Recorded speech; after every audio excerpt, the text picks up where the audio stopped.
Հիմա խոսելու ենք take profit, stop loss, trailing stop-ի վերաբերյալ, որը որ կարծում եմ ամենագլխավոր բաներից մեկն է, որովհետև եթե իրանց չօգտագործենք, կարելի ասել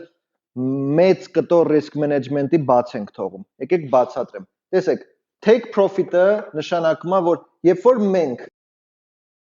օրինակ այստեղ գործարք ենք բացում դեպի վերև բարձրացող, չէ՞։ Մենք պետքա նախապես իմանանք որտեղ ենք գործարքը փակելու կամ առնվազն 50%-ը փակելու են մյուս 50%-ը թողելու ենք գնա բանանի։ Ու փակելու համար մենք կարողա տեղում չենք եւ այլն, դրա համար միշտ take profit ենք դնում։ Take profit-ը այն է նշանակում, որ ենթադրենք ես $100 ժամանակ առել եմ, ուզում եմ $170, երբ որ գինը հասնի, ինքը ավտոմատ փակվի։ Դա կոչվում է take profit։ Լավ, take profit-ը սա է։ Ունենք stop loss-ը հակառակ էֆեկտն է, որ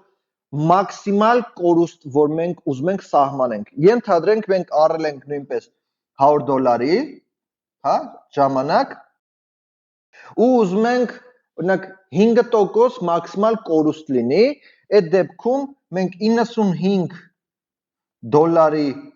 մակարդակով stop loss ենք դնում։ Ինչ է նշանակում, որ հանկարծ գինը $95 հասավ կամ 5% անկում ունեցավ, միանգամից փակի գործարքը։ Սա մեզ ապահովում է, որ կարող է -10, -20, մինչև 50, 100%-ի ռեալ կորուստ ունենանք։ Միշտ հիշեք, որ ավելի լավ է կորուստով դուրս գանք,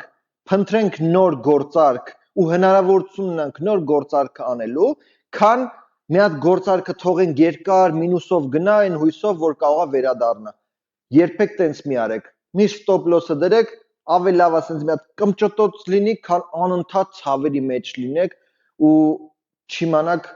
հաջորդ գործարքը ոնց պետք անեք, որովհետև իրական երբ որ դուք գործարքի մեջ եք ու մինուսով եք գնում, ձեր ուշքը միտքը մենակ այդ գործարքն է, չեք կարողանալ կենտրոնանալ նոր գործարքների վրա, նոր անալիզների վրա, ոչ մի բանի վրա չեք կենտրոնանալու։ Դրա համար այս stop loss-ը միշտ պարտադիր պայման է։ Համենայն դեպս ես խրախուսում եմ ինչքան հնարավոր է միշտ դրեք stop loss։ Նույն տրամաբանությամբ, եթե մենք օրինակ վաճառք ենք դրել դեպի ներքև իջնող, հա, մի քիչ վերև նույնպես stop loss-ը դնում ենք, take profit-ը չասեցի, բայց նույն տրամաբանությամբ, եթե մենք խոսքի ուզում ենք դեպի ներքև շուկան իջնի, մեր take profit-ը ներքևն է լինելու, ոչ թե վերևը, որտեղ ինչքան շատ իջավ, այնքան մենք շատ պլյուս ենք լինելու։ Եթե դեպի վերև է, ինչքան շատ բարձրացավ, նույնպես։ Take profit, stop loss գաղափարները հասկացանք։ Հիմա եկեք անցնենք trailing stop-ը, որը որ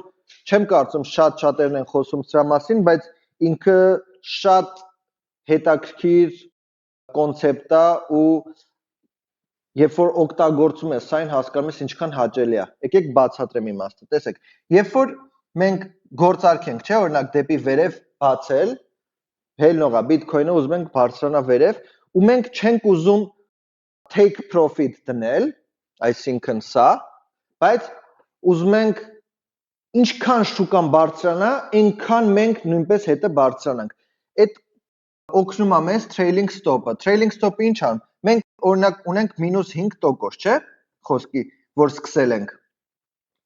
Հիմա ամեն 5%, որ շուկան բարձրանա, այս stop-ը ինքն իրանով բարձրանալու է, ավտոմատ կերպով, ինչքան գինը բարձրանում է, իր հետ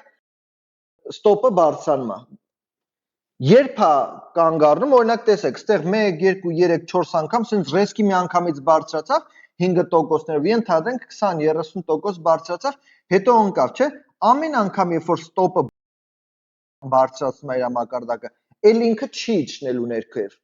Բարձրացավ, stop-ը դարձավ, էլի բարձրացավ, մինչև որ գալու է մի մակարդակ, որ գալու է կպնի, իջնի, օրինակ այստեղ, հա, տեսեք, վերջնական բարձրացավ, հետո եկավ stop-ի մակարդակը կպավ, այսինքն այս -5-ը, այստեղ պլյուս խոսքի, չգիտեմ, 30%-ով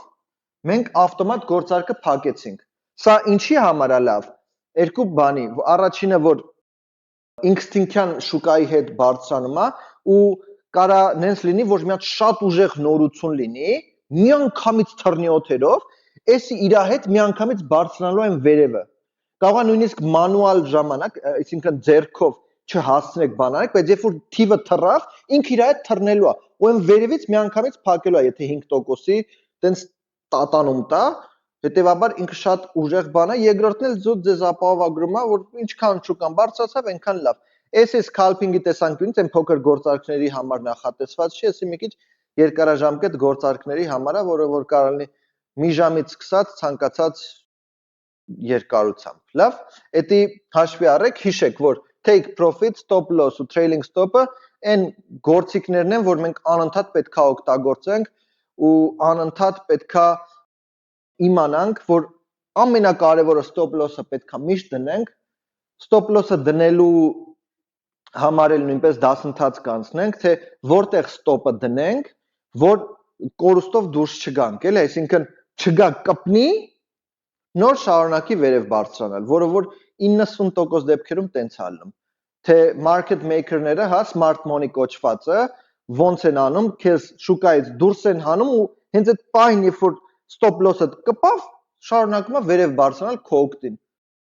Ոնց այդ ամենը կխոսենք։